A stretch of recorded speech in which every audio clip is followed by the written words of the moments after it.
स्वागत है हमारे रूहानी डायरी चैनल में। एक गांव में एक बहुत गरीब सेठ रहता था। उसको गरीब सेठ इसलिए कह रहे हैं कि किसी समय में वह बहुत अमीर था।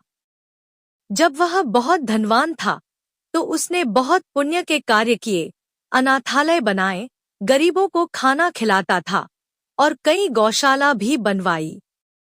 लेकिन समय के साथ साथ वह सेठ बहुत गरीब हो गया। एक ऐसा समय आया जब उस देश के राजा ने एक ऐलान करवाया कि यदि किसी व्यक्ति ने अपने जीवन में पुण्य किए हैं तो वह अपना कोई पुण्य बताकर उसके बदले में उचित फल ले जा सकता है।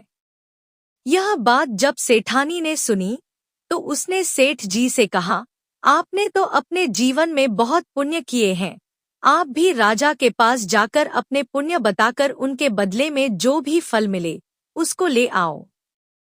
सेठ को सेठानी की बात उचित लगी और वह अगले दिन राजा के महल जाने को तैयार हो गया।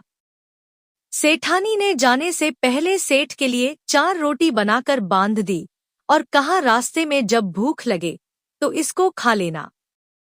सेठ खाने की पोटली लेकर राजा के महल की तरफ चल दिया।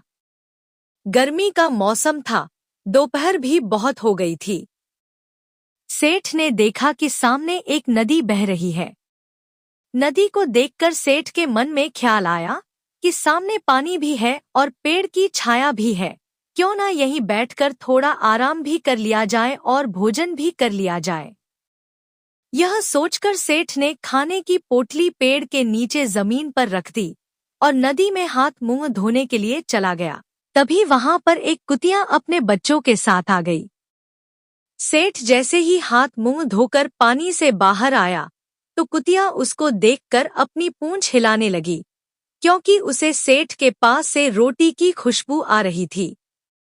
कुतिया और उसके बच्चों को देखकर सेठ को दया आ गई और उसने पोटली में से 2 रोटी निकालकर उस कुतिया को डाल दी। कुतिया को बहुत भूख लग रही थी, उसने बिना समय गंवाए दोनों रोटी खा ली। रोटी खाने के पश्चात कुतिया फिर से सेठ के मुंह की तरफ देखने लगी। सेठ ने सोचा कि इसके 4-5 बच्चे भी हैं और वह इसका दूध भी पीते होंगे, 2 रोटी से इसकी भूख नहीं मिटी होगी। यह सोचकर सेठ ने बची हुई दोनों रोटियां भी उसको डाल दी और पानी पीकर राजा के महल की तरफ चल दिया। सेठ राजा के राजमहल पहुंचा और राजा को अपने किए हुए पुण्य कार्यों की गिनती कराने लगा। सेठ ने अपने जीवन में जो भी पुण्य के कार्य किए थे सब राजा को विस्तारपूर्वक बताए और अपने किए हुए पुण्य कार्यों का फल मांगने लगा। राजा ने ध्यानपूर्वक उसकी बात सुनी और कहा, आपने जो भी अपने कार्य बताए हैं उसका कोई भी फल नहीं है। अगर आपने कोई और भी पुण्य किया है तो वह भी बताएं, शायद मैं आपको उनका कुछ फल दे पाऊं। सेठ राजा की बात सुनकर कुछ नहीं बोला और यह कहकर वापस जाने लगा कि अगर मेरे इतने पुण्य का कोई फल नहीं है तो गिनती कराना बेकार है और अब मुझे यहाँ से चले ही जाना चाहिए। जब सेठ वापस जाने लगा तो राजा ने सेठ को बुलाया और कहा कि कल भी आपने एक पुण्य किया था, उसके बारे में तो आपने बताया भी नहीं। सेठ राजा की बात सुनकर सोचने लगा कि कल तो मैंने कोई भी पुण्य नहीं किया था, राजा कौन से पुण्य की बात कर रहे हैं। राजा सेठ को देखकर बोले कि कल तुमने एक कुतिया को 4 रोटी खिलाई थी और तुम उस पुण्य कर्म को भूल गए। तुम अपने कल के किए हुए पुण्य के बदले में जो भी मांगना चाहो मांग सकते हो, वह तुम्हें अवश्य मिल जाएगा। सेठ ने कहा कि राजा जी, आप ऐसा क्यों कह रहे हो? मेरे पिछले सभी कर्मों का आपने कोई मोल नहीं लगाया और एक कुतिया को खिलाई गई 4 रोटियों का मूल्य क्यों लगा रहे हो? राजा ने सेठ को कहा कि जो पुण्य तुमने याद रखे और गिनकर लोगों को बता दिए वह सब बेकार है। राजा ने कहा, जो भी कर्म तुम करते हो और लोगों को सुना देते हैं वह सब व्यर्थ हो जाते हैं।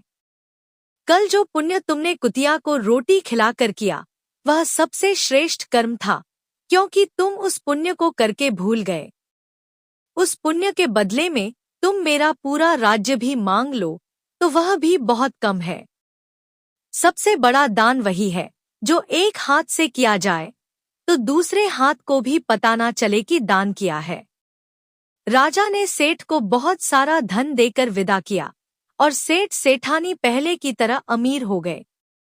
इस कहानी से हमें यही शिक्षा मिलती है कि जीवन में हमेशा भलाई के काम करना चाहिए और भलाई करने के बाद उसको जताना भी नहीं चाहिए, तभी उसका फल आपको जरूर मिलेगा और उससे ज्यादा ही मिलेगा। आपको जरूर इस कहानी से बहुत कुछ सीखने को मिला होगा। इस वीडियो को जरूर शेयर करें और ऐसी ही प्रेरणादायक कहानियां सुनने के लिए हमारे चैनल को जरूर सब्सक्राइब करें। हमेशा खुश रहिए। धन्यवाद।